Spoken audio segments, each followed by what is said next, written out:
Welcome to the Model Rail Replacement Podcast, helping you get to your onward journey. A friendly service that helps you get from A to B, or probably nowhere at all.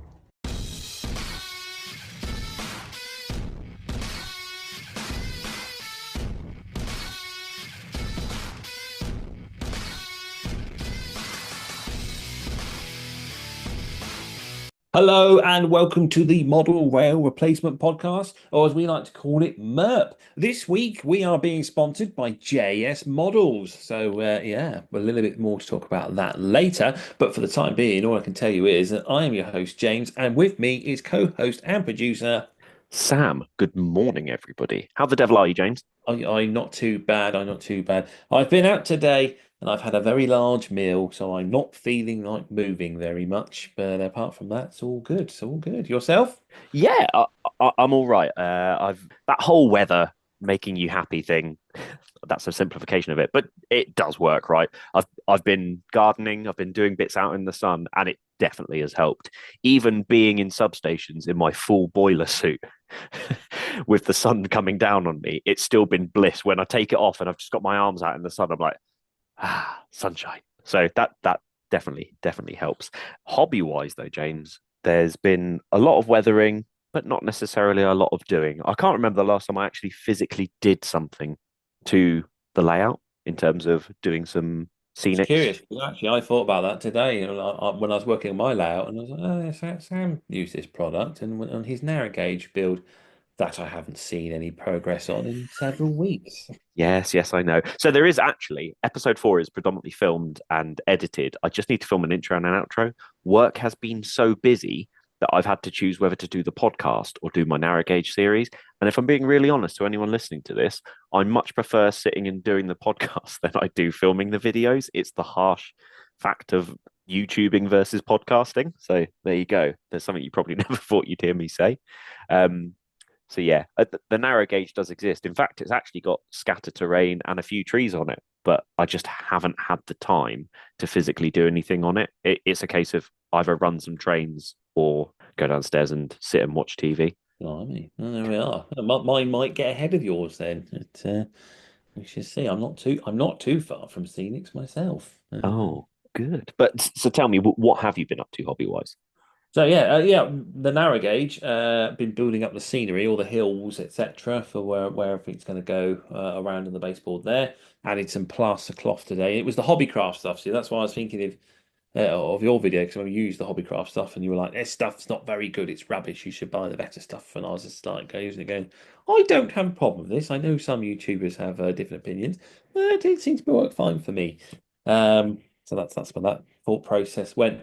Otherwise, the other thing I've been working on previously that I said I wouldn't talk about until this week is the JS Models Canal Lock Kit.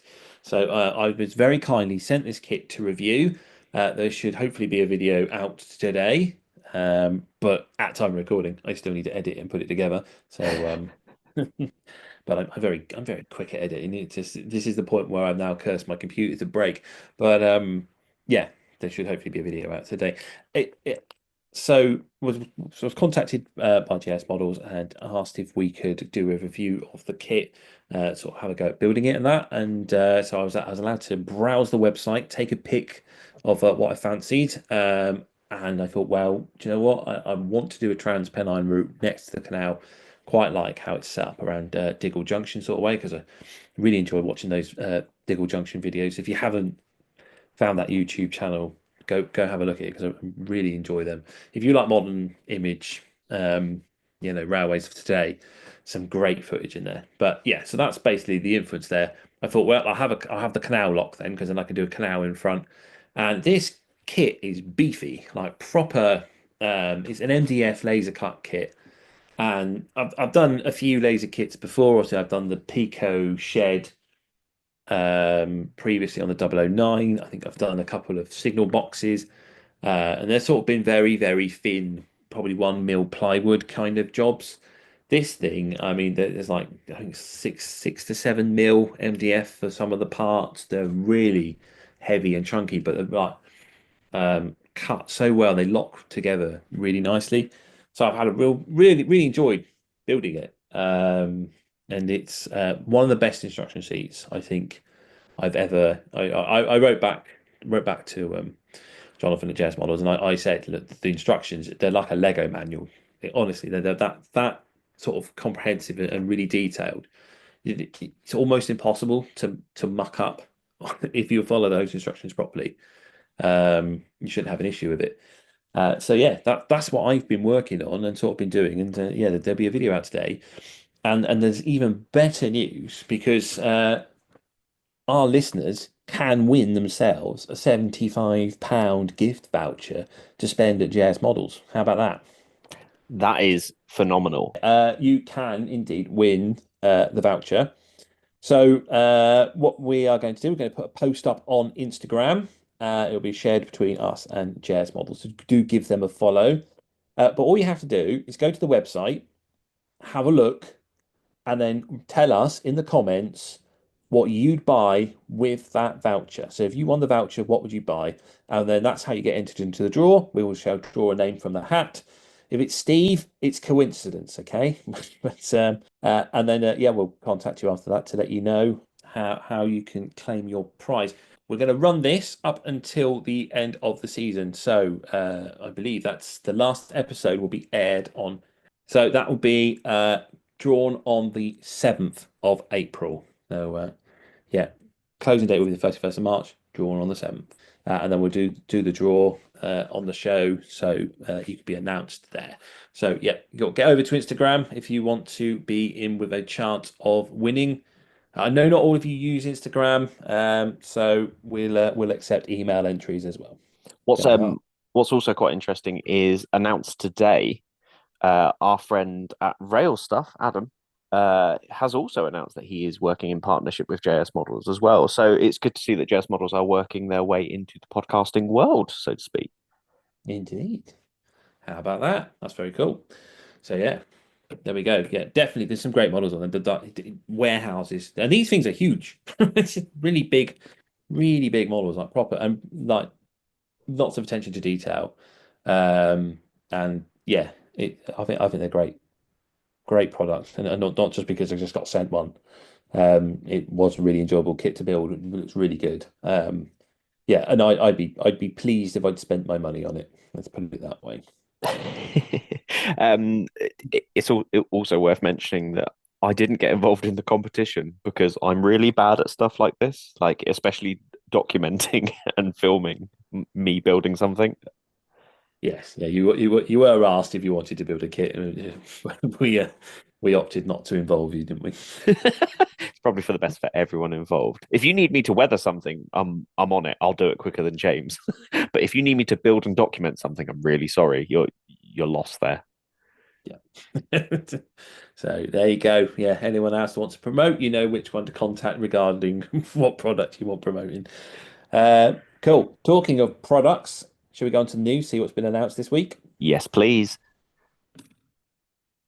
Cool. Well, I think the biggest one, and quite exciting really, is this Curiosco announcement. Have you seen this one with so it's not our standard usual British modeling, because obviously Curiosco are Irish-based company and did start off with their Irish models. Is this the Northern Irish steam locomotive? This is the Northern Irish steam, yeah, the GSR 800, which when I saw the first images on the email that they sent out, and I kind of looked at it, and I was like, it kind of looks a bit like a Black 5 cross with a Jubilee. I'm not too sure on the history of these because they did say you could read the history, but me went, I'll read that later, and never did. It looks Stania influenced. I'm not sure that is there, and I was like, that looks quite cool. Then I saw the images down at the bottom of the email with the actual photos of the real engine, and all of a sudden I was like, I recognize this logo. I know exactly what it is now. I think this is really exciting for anyone that sort of models Irish steam. Yeah, big time. I feel like we always do the comparisons, or I always do the comparisons. It looks like a British loco has had that influence from a continental loco, and for the best. It looks phenomenal. Like even just in the non-liveried version of it, or production sample, is that what they call it? I looked at it, and I did the same thing with that Northern Irish diesel that they announced as well. I looked at it and went, "Oh, cool, that looks phenomenal." Yeah, it looks really good. It looks like there's plenty to choose from in liveries wise. There's the light greens, dark greens, various running numbers, sound fitted or not sound fitted as preserved examples. So there's plenty to choose from. I'm sure they'll probably wander onto some people's layouts that aren't Irish based, but as we say, rule one, you can run what you like, and yeah, I think this is. Oh, I don't. Not being an Irish modeler, I suppose it's a surprise because anything they announce is always going to be a surprise because I don't really know Irish railways to go. Oh, I didn't expect that, or I didn't think they would ever make that. However, I think it's great, and it's maybe we should look more into Irish railways. I think it's definitely an appeal about them. They just seem to get neglected quite a bit because I even noticed they like even the articles on them they go in railway modeler rather than continental modeler. So I think they're considered as a British railway modeling. You hear that, all you Northern modelers? We actually ignore someone way more than you. Um, I, I've always enjoyed looking at other trains in different countries or regions and stuff like that. And the stuff that Accurascale have been pushing out, because this is all Northern Irish railways, isn't it? It's not Irish railways, if that makes sense.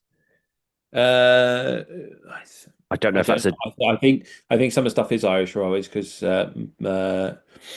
my friend from work that worked on the Irish railways, he collects a lot of this stuff because it reminds him of the days when he used to work for the Irish Railway, and Okay. He's definitely not Northern Irish. But it's that thing of it does look really good, and it could run on our track. And I think because it's in double O scale, maybe we do need to take it into account. I know this isn't I think because it's double scale, it's probably actually got a better track gauge to model ratio than an OO model because I think it's the 5 foot gauge track they use over in Ireland, if I recall. Oh, is it? It's slightly wider. Yeah, I'm sure it is. And but still, yeah, I would be surprised if it ends up on a few UK based layouts. Mm. It is a charming looking locomotive, and yeah, I think it's a great one from Akira Scale. So, anything else in the news this week? I I have feel like there is, but I've got just one thing, checking and my notes, and I've got nothing. What have you got? this isn't an official announcement, but I am going to. I got an email from Accurascale this morning actually, and it said there's a status update for your Accurascale order. Now, it says that this order is in production. This was an email for my Class 377 Electrostar. Now, I would take it that if I've got an email to say there's a progress update on your order and it's now in production, I would take it. There's no official email sent via Accurascale. I would take that to mean that the threshold has been hit and these are now going to be an official product, right? Because in fact, the actual status description says this item is currently being manufactured in our factories, and the ETA, the current ETA for it, is November 2025. Okay. This is. I am going by the one thing I've had, and if anyone else has had this email, you'll probably be thinking the same thing as me. The same thing is I have also had that email today, but it wasn't about that product. Mine was about the HIA wagons, Okay. with the estimated arriving in August, which makes more sense as the tooling already exists, and it's just a case of digging it out and sticking it in the plastic molding machine. So yeah, I don't know. We'll have to wait for clarification with Curaçao on that one, I suppose, won't we? But yeah, that's the most breaking news I can give you on it. That's that I've had an in production email with ETAs and even saying that it's now being manufactured at factories. I So mean, that is quite exciting news, isn't it? If that is the case, that it was only what 2-3 weeks ago that they announced these models, mm, and they've hit the threshold to green light it. I mean, that's a very positive outcome if that is the case. I don't want to say it is, just in case that might put someone off ordering whilst the Curaçao and Rails are still waiting for people to put their money where their mouth is, sort of thing. yeah, So yeah, I mean, yeah. If any guys at Curaçao are listening, if you want to just update us so we can tell people the right thing, that'd be great. But otherwise, brilliant. it'd be great to see that model in production. You know what will happen now that once we finish recording, we're then going to get an announcement email, like an email that's then going to say, "Oh, yeah, this is official." So hopefully, Either that, or yeah, this is official, or this email went out by mistake. yeah. I just But, found it really interesting that it had a production date and it's going into production on it. So yeah, I think it's good. I think it's a really good sign because this is the first Akira scale product that I've seen where they've needed to hit a threshold to do it. yeah, I think when they first come along, it used to be a case of you had again you put your money where your mouth is. I remember having to pay for the Yeoman and ARC wagons in full before they were even produced. Um, but yeah, it's things have changed. So yeah, but it'd be great to see. Cool. With that, I think it's about time that we go and have a look at our topic for today, which is the 40-year rule. Now, James, I'm quite unknown on this, so I'm looking forward to hearing what you have to say. After, of course, we've had a little word with our friend Chester. Indeed. Let's go see what Chester's up to. Sir, a delivery has arrived for you. Bring it through, Wilson. This'll be my loco I sent to Emperor's Path. Was it airbrush or oils this time? Both. It's all very affordable. Even for a poorly paid butler like me? Oh, yes. Just remember, Emperor's Path Weathering. Contact Sam at Emperor's Path via email at emperorspathcontact@gmail.com or Instagram at emperors_path. If it's not filthy, let's fix that. Look at that. Right then, this week we thought we'd talk about a little thing that manufacturers refer to as the 40-year rule, which is quite an interesting subject, I thought. Sam, do you have any idea what the 40-year rule means? I mean, I can make assumptions that as we modelers do, especially when it comes around to possible announcements and stuff. But I'm gonna play dumb and say no. I don't know what it means. So go on, tell me. I didn't either. I was hoping you'd have the answer. We'll see you that. guys next week. Yeah, no, yeah. The 40-year rule is it's quite an interesting concept. Essentially, the buyer's market for new models usually focus on a period of modeling that, a period of the railway, which was around 40 years ago. So if you go back through the catalogues over the sort of the decades, you'll notice a shift in what manufacturers produce and swap over to. So the 80s and early 90s sort of time, you'd see a lot of Big Four models featuring within the catalogues. And then as we got to around the 2000s, late 90s, 2000s, you'll start to see a shift towards BR. And that's particular in the fact that Hornby up their game with their models around that time as well. So like the Merchant Navy being their first super detailed steam locomotive to come out.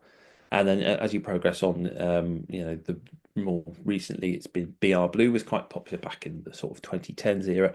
And as we get to sort of 40 years from the mid 80s to the early 90s, you're starting to see a lot more sectorization coming through. So give it another 10 years time and you'll start to see the early privatization, I would assume.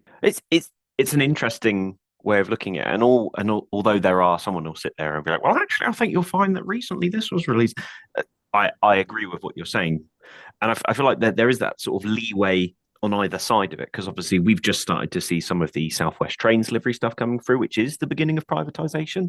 But then we've also still had some fantastic new steam era models. These do happen. But you are right. We are entering this era where BR Blue and Grey, Network Southeast, that sort of stuff is really starting to be big, especially for the modelers, not necessarily for the manufacturers, but for the modelers. That's the sort of thing that you're finding. And I guess the 40-year rule really does apply, because yourself and I are definitely closer to 40 than we are to 30, and it's coming up to the same sort of stuff that we want to see is the stuff that from when we were children. So it makes sense. We're sort of doing that warm up, the pre game for it, I guess.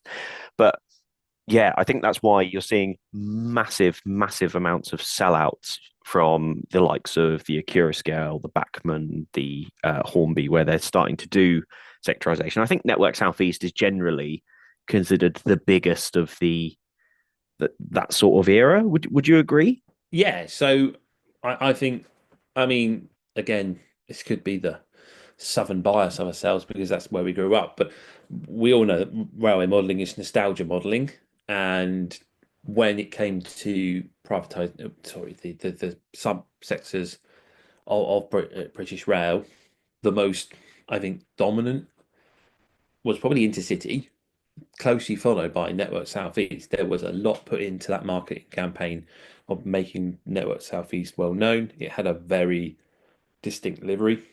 Some people call it toothpaste because of referencing to the Aquafresh colours of a toothpaste. And yeah, it's definitely, I think it's an attractive livery that sort of gets people thinking, oh, I remember when trains used to look like that. And that's sort of where that appeal is coming from.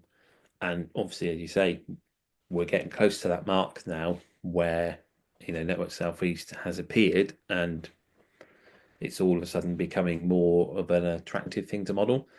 This stuff's always been around there. You would find that manufacturers will try and cater for every sort of aspect of the market, but there will always be a stronger focus on one thing than another. Modern day modeling doesn't get neglected, I think, and that's because there are people that like to model what they see right now, and that's always been an appeal. And again, if you look back through those catalogs, in particular Hornby catalogs, always stick in my mind.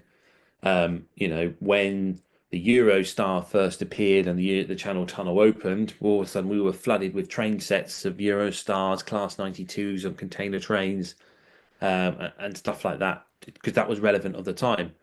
The new privatized companies of the EWS Class 37 set was always one that I always looked at quite longingly. And so the rest of the markets have gone. Obviously, those that had modelled the sort of Big Four era, they're still catered for. Maybe there's as much out there, but the other thing that you will see with manufacturers is they will tend to do a Big Four livery on a loco if they're producing it, as well as two of the BR liveries. The BR always tend to be the more dominant because, again, it's going back to that's more of a generation that's modelling right now that remembers that time period. But Network Southeast, as you say, definitely one for people to sort of focus on and remember.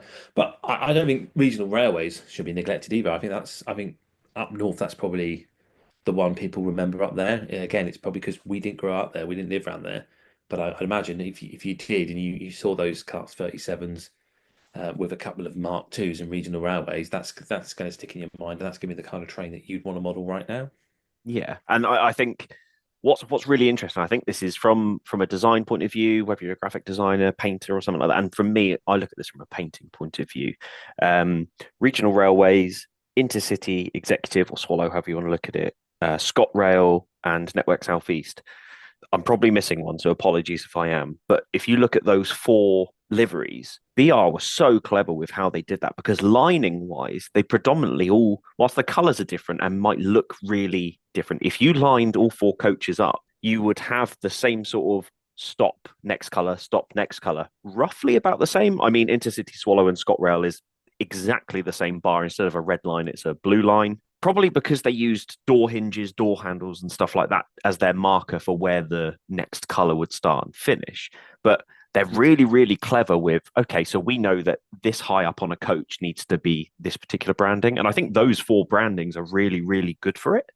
And you don't necessarily notice it because you've got different colours, but the lines stop and start in the same place. But because I'm trying to, regional railways is the blue and blue grey stripes, basically. Yeah. I think it's thick blue along the windows, like you say, very similar to what Network Southeast is. Network Southeast then broke up obviously the red and the white underneath, and whereas regional railways has a bit more, if I recall, it's I think blue, grey, and black, sort of very fine pinstripe, shall we say? Yeah, coming that colour on the bottom. I've got a book next to me. I'm sure I could just dig it out and find a photo of it. But, use Google. Stupidly, I have just repainted a regional railways into Network Southeast, so I can't actually even compare them. But it does have that thing of from a from a design and marketing point of view, they've kept it so that they're close enough to each other that if you lined them all up, the lines don't look weird. But if you had them separate, they almost look like their own identity. But you are right; these are very predominant and very popular liveries that we still see in this day and age. You are right, because we are Network Southeast, because of the southern part of us. It is the one we always remember, and it's very dominant, especially for around London as well, the Network Southeast. But then that does also go from London all the way down to Exeter and that sort of direction. But then you have the intercity, which went everywhere, especially north. We had it sort of sporadically down here on the south. Ironically, a lot of locos with it on, but not necessarily a lot of rolling stock bar ones that were going north. But that sort of sectorization is becoming very popular, and it's really easy to tell when you go to a model show, a model shop. You can look at what's, and I've said this before, it's very telling what's still on the shelf versus what's not on the shelf. And I think especially Rail Freight Red and Grey, and some of the Rail Freight distribution sort of rolling stock from the freight side of things, it's really difficult to find certain pieces because they've been snapped up, because that's the sort of livery that people want to start going for. I've said this before as well. You get, especially with the sectorization part of it, you get so many different splashes of color. You go from this era where it is BR blue and gray to suddenly you've got all these different colors that are out there. Plus you've got the heritage liveries and stuff like that. So you've got such a wide choice of different colors that you can pick and mix and match that it becomes a little bit more exciting than everything having to be BR blue. Yeah, that's it. It's a lot more splash of color and a change of everything. Going back to the regional railways livery, I have Googled it. I know what I think. The pinstriped was used on the loco sort of round the nose end, so to speak. But the livery was essentially that thick blue colouring around the windows, same as Network Southeast, and then a white stripe, sort of a cyan blue stripe, and then a grey underneath. So it's pretty much the same, like I say, as the Network Southeast. And that's later in life when those coaches started getting moved around, like the Network Southeast one started wandering up north, and you'd see them in formations of trains. The colours might be different, but the lines are all pretty much in line with each other. But yeah, as you say, that the rail freight is definitely one of the most difficult things to find, I think, and that's probably because it's spread between the BR Blue era all the way into the sort of 90s. You know, there were still rail freight wagons out there. I think, off the top of my head, that there is at least one van in that line of sat in Didcot Yard. At least one of them still has rail freight branding on it. So, you know, they're still out there even today. Another one has Transrail. You see the Transrail T on it. So it's quite curious. But yeah, that's probably why sometimes these things are quite difficult to find. So, yeah, I think it's quite interesting what people are going for, and there's definitely also that nostalgia view. But there is a shift in the 40-year rule that's sort of going against it, so to speak. I don't know if you're aware of it or what you think it might be, but there is something sort of changing in the customer dynamic, I suppose, of what they're starting to buy. I think it could be one of two things. So it's either we've hit a point where, generally speaking, most people who are around doing the hobby now won't have been alive during Steam. So we're having this weird resurgence where it's almost like, not the hipster thing, that's the wrong phrase, but it's almost like a renaissance of Steam era, because we have a lot of young people who are really into Steam in the hobby still. And they kind of break that rule. Or it's going to be something that's all about modern stuff and how there's more demand for modern stuff that's on our networks now. So put me out of my misery. Which one is it? Well, I think both is actually you're sort of there. I think, as we said earlier, it's the modern stuff. It always has that appeal. It's just eventually it'll overtake you. There's a particular layout that springs to my mind. I think it's called Walford Town. It's a Network Southeast based layout. It's been out on the exhibition circuit. I think it's still out there. I definitely saw it a couple of years ago at Gaydon. Great Network Southeast based layout. What I particularly like is that there's a pub on there called the Saracen's Head, which was the pub that my aunt used to run, and they'd made a model of it. So I was like, I know that pub. What I remember reading in the magazine article of how it was when they started it, a modern image layout. They decided they were going to model what they could see on the network at that time. And now, 40 years later, it's a very much period-based, dated layout, and I suppose that's one of the kind of things that modern modelling does. I know that I've decided to do some modern modelling myself, and I've already sort of hit that time limit of going, I can't keep buying the latest locomotives that are seen on the network because it starts spreading out a bit too far, sort of thing. And the liveries.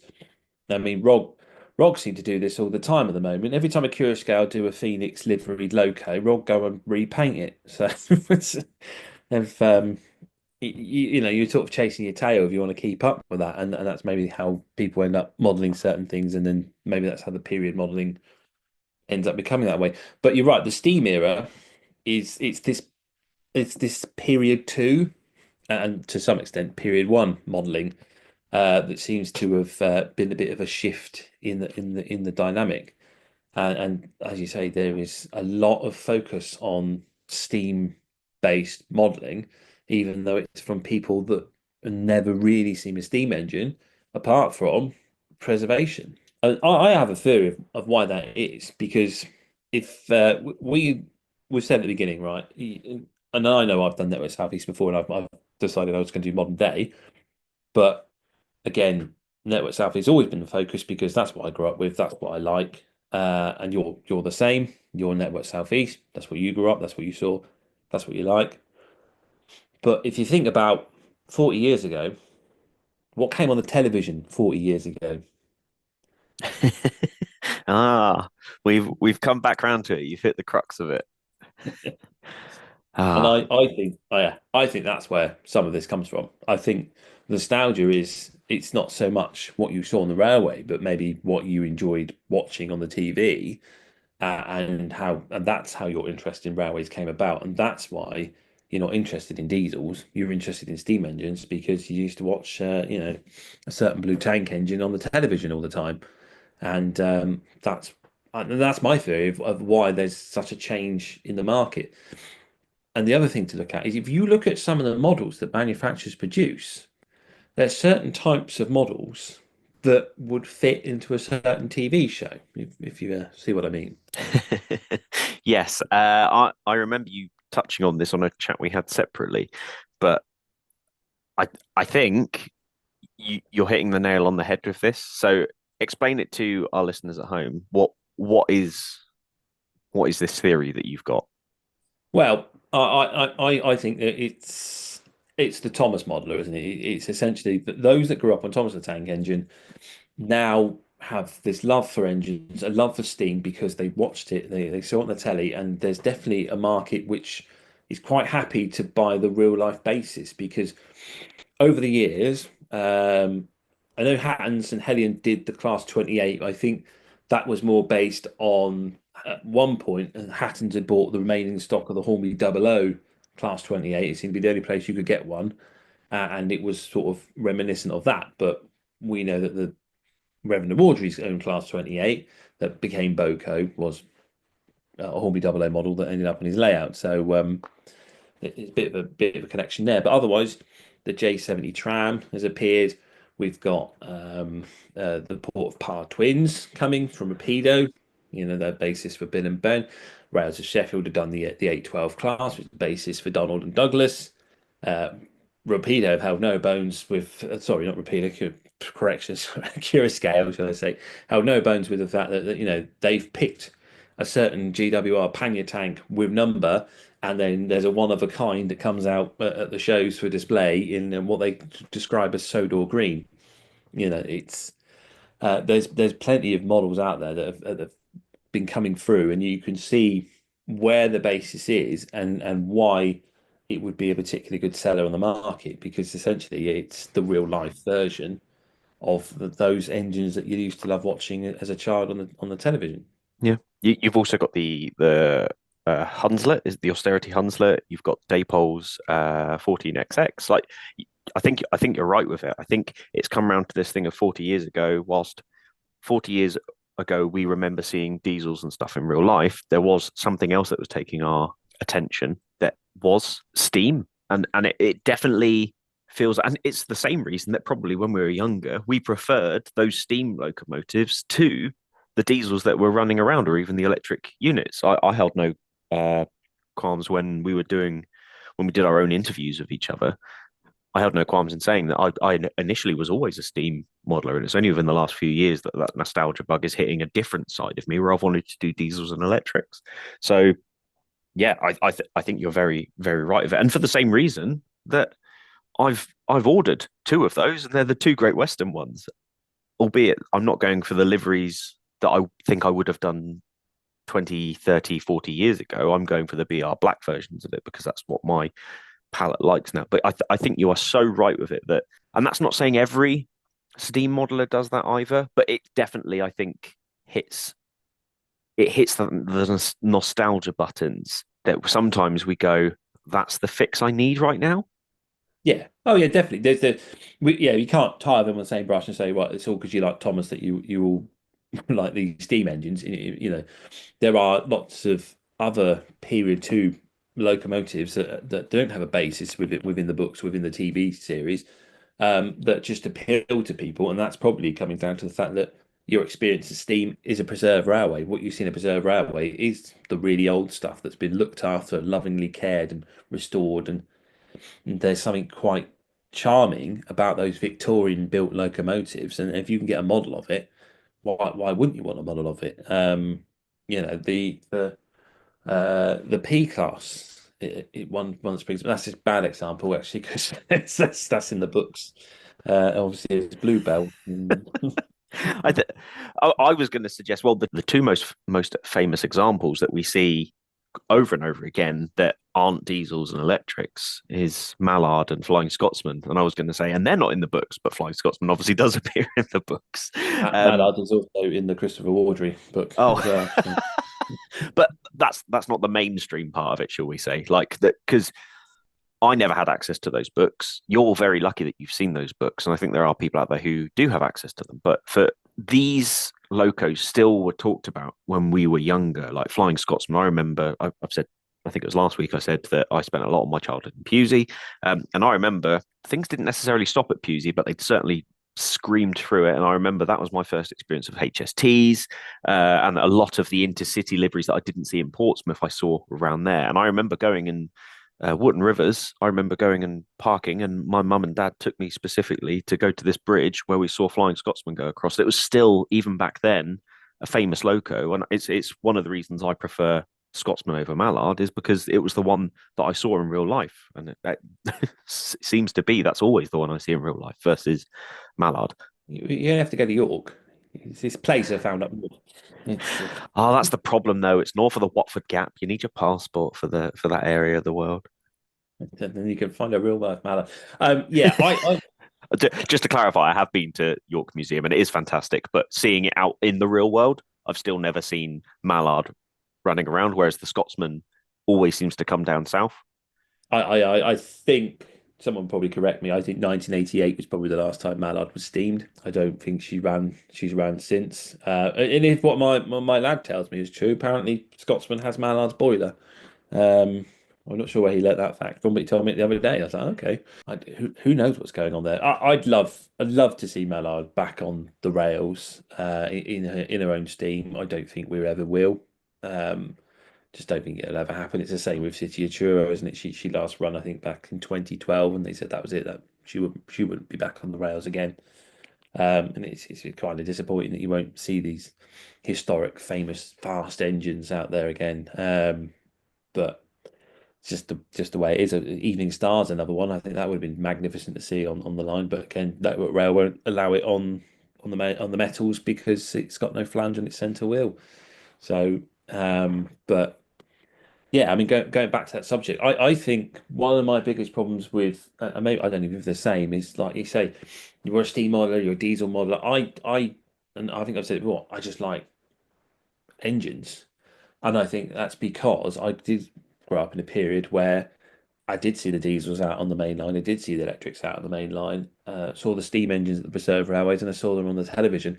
I've been fortunate enough to be gifted with seeing them everywhere.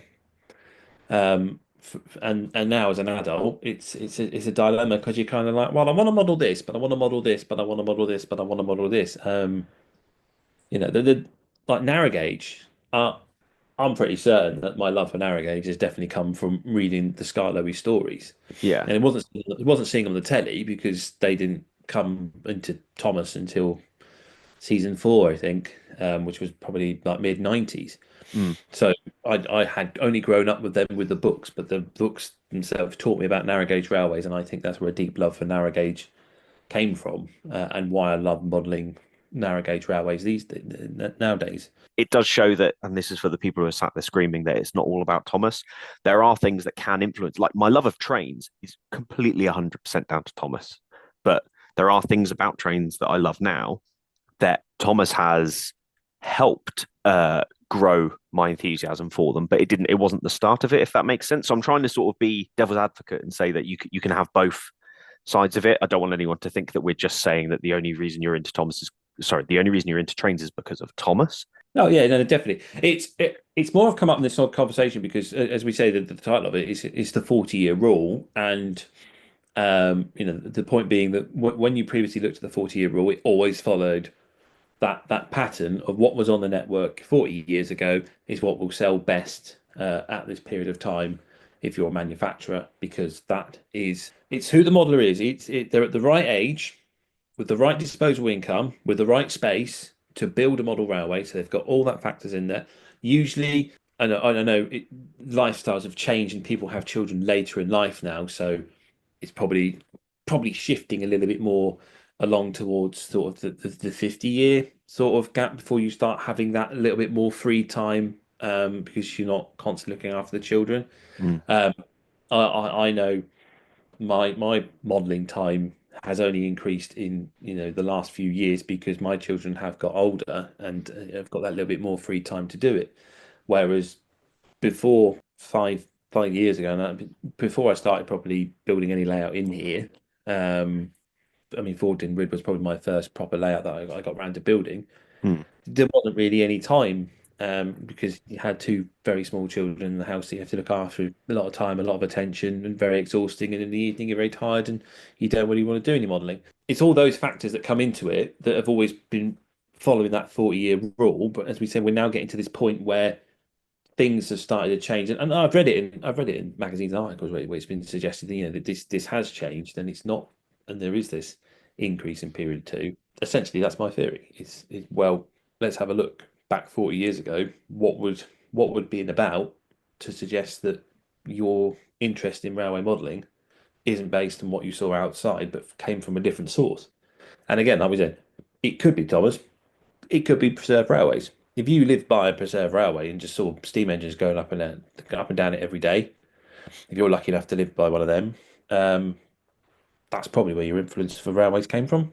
I imagine also there's a big thing of the heritage railway scene blew up a little bit around this period, about around 40 years ago as well, because of what was around. Like there were train films and bits and bobs like that around at this 40 years ago. But I imagine that the heritage railway scene in itself probably has a lot to thank for what was around on telly at the time and made it more prominent that kids with families and stuff were going there.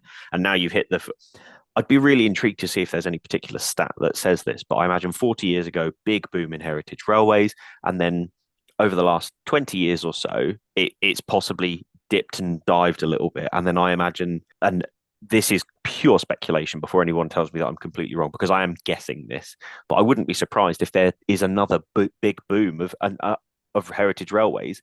And I think that possibly comes down to not only the fact of the nostalgia part of it, but also we have this incredible social media thing where people share about going on railways. And it's the whole reason that during COVID, I suddenly got back into trains again, was because I was sat at home and I'd made that shift, because there were people who were posting about all the things they were doing on Instagram and stuff. And Instagram then started pushing less Warhammer to me and more trains. And then because of that, YouTube then started pushing more trains to me. So I started watching train videos.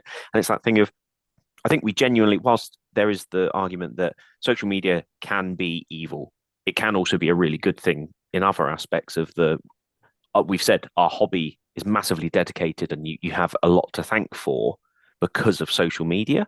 I'm so intrigued that what the stats would be like, if there were any, about how heritage railways have gone in the last few years, because also we now have this platform where we can scream and shout, oh, this heritage railway is suffering, or this has happened and it was an unforeseen thing. I think, was it Swanage or the SVR where they had a landslip and part of the line? The Severn Valley had a landslip, yeah.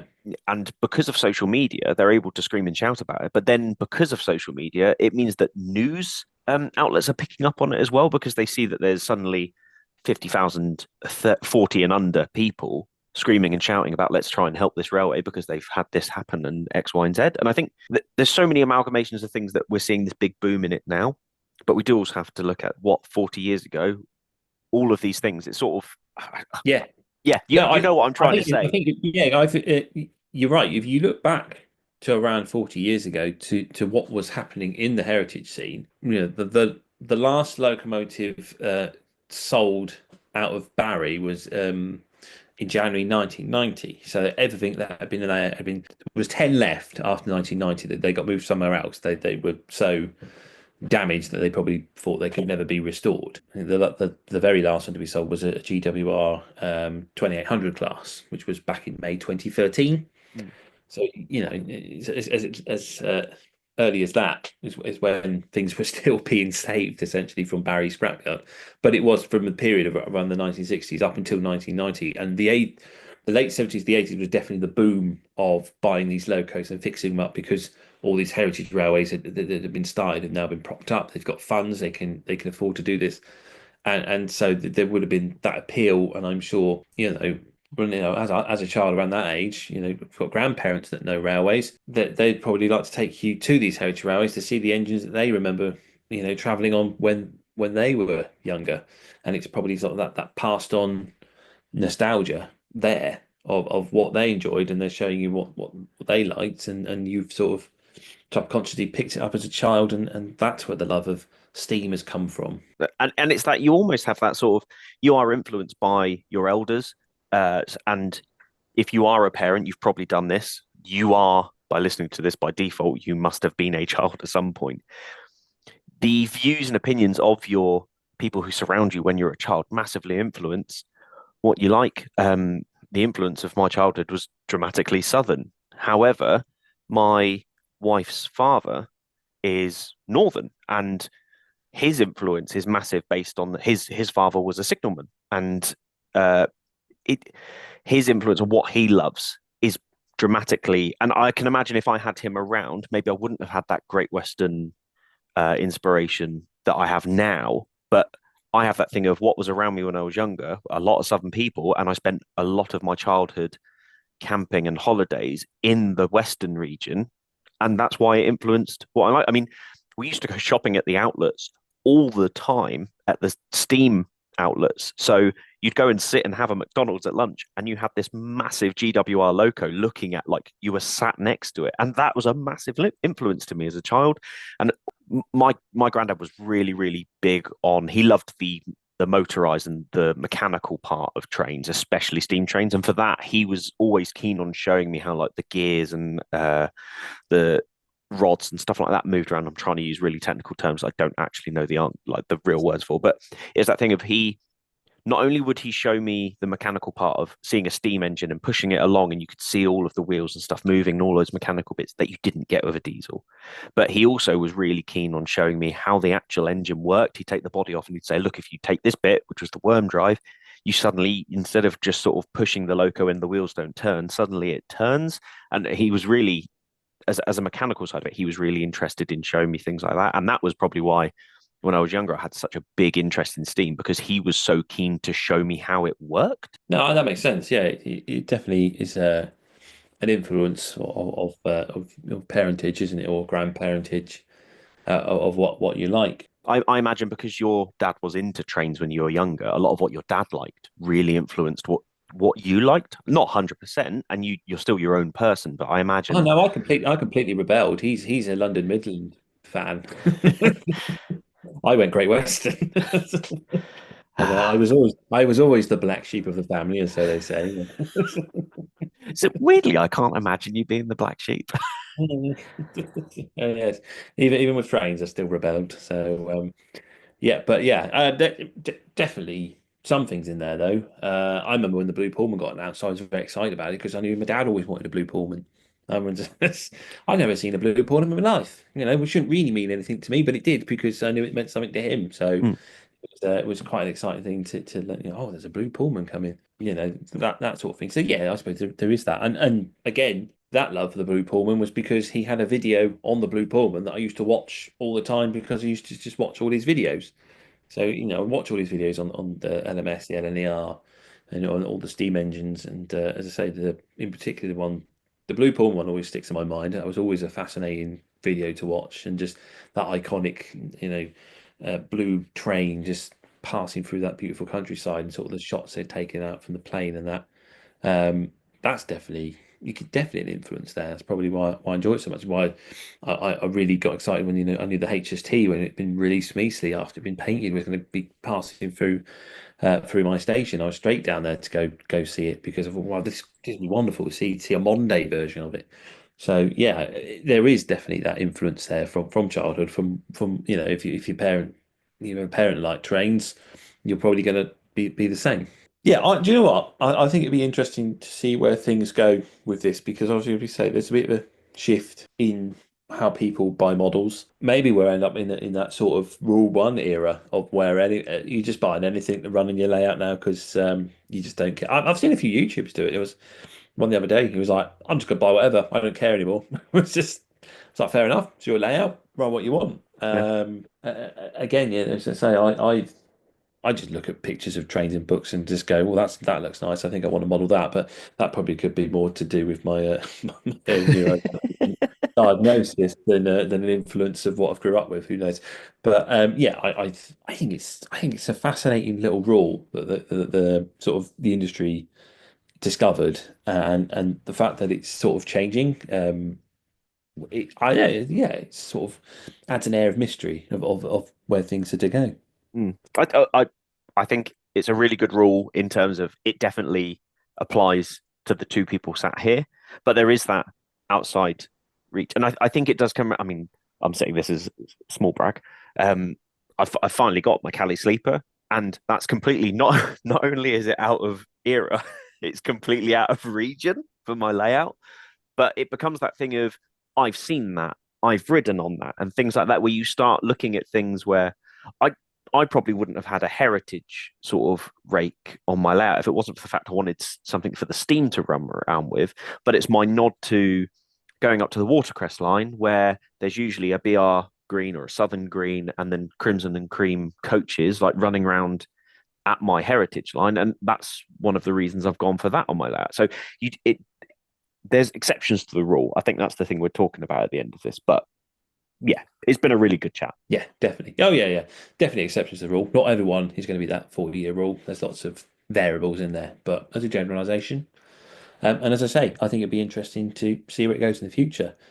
And we'll just have to wait and see on that one. I think now we'll take a short break. And when we come back, do social media shout-outs.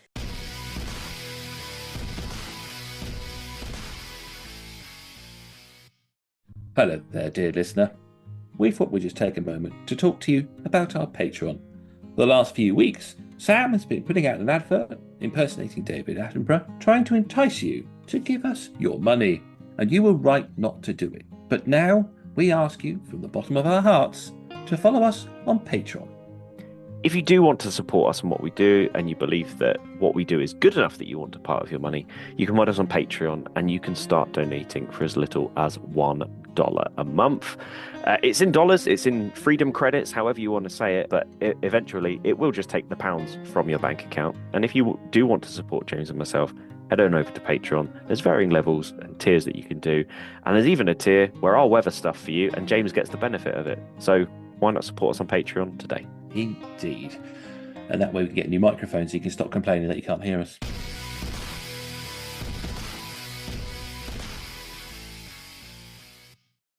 Right then, we're back for the end of the show and the social media shout outs. But first, let's open up the exhibition calendar and see what's coming up this coming weekend of Saturday the 22nd and 23rd of March. So, kicking off It's all in Belper Model Railway Groups, having the Belper Model Railway Exhibition 2025 at the Strutt Centre in Derby Road, Belper, Derbyshire.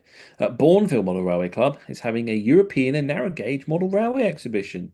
That's the Austin Sports and Social Club, 30 Tassel Lane in Longbridge, Birmingham, West Midlands. Saturday the 22nd is the Yorkshire Wolds Railway. It's the 2025 Model Railway Show, the Ricks Pavilion in Driffield Showground, Driffield, East Yorkshire. The Rotary Club of Great Aycliffe on the 15th annual exhibition. It's at the Newton Aycliffe Youth and Community Centre, Burn Lane, Newton Aycliffe in Durham. Following that, Felixstowe Area Engage Group is having a club open day at the Memorial Hall at High Road, Trimley St Martin in Suffolk. On the whole weekend, Wimborne Railway Society is having the Wimborne Rail-X 2025 at the Allendale Community Centre in Hamham Road, Wimborne, Dorset. On the Sunday 23rd, Stoneham Barns Park Model Railway Show is at the Stoneham Barns Park in Pettigrew Road, Stoneham, Aspel, Stowmarket, Suffolk. And that's all for this weekend. So, yeah, not a very busy weekend, really. I would have thought a few more, but there we go. There's a couple to get to. I suppose everyone's still a bit exhausted from Ali Pally. But there we go. Right then, Sam, do you have a social media shout out? Yes, this week I am venturing away from our friends over at YouTube, and I'm going to be talking about someone on Instagram. So this person is Saviours Railway. That's Saviours Railway on Instagram. So this is my friend Paul. Paul has an absolutely fantastic 00 gauge layout that he's been building. And on top of this, I think Paul is a fantastic modeler, and some of the stuff that he is building on his layout is definitely worth a follow. But I also do have to give the shout out to Paul because of Paul, he is the reason that I now have my Caledonian sleeper set. So, Paul, I'm shouting you out because A, your layout's amazing, B, you're a nice guy, and C, you helped me with my Cali sleeper set. So go and check out St Saviour's Railway.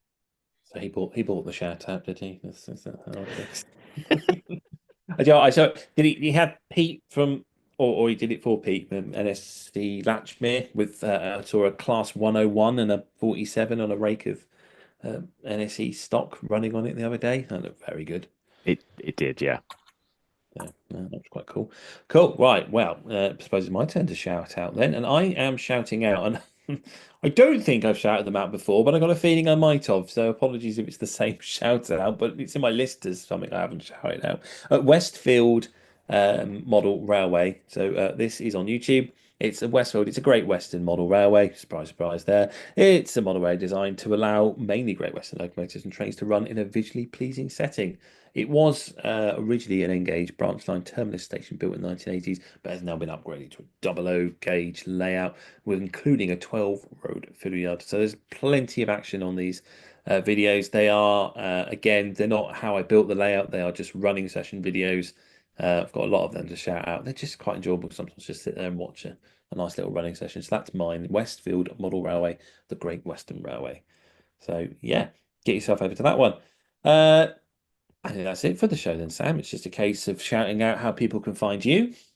So if you want to get hold of me, you can find me on Instagram at emperors_path.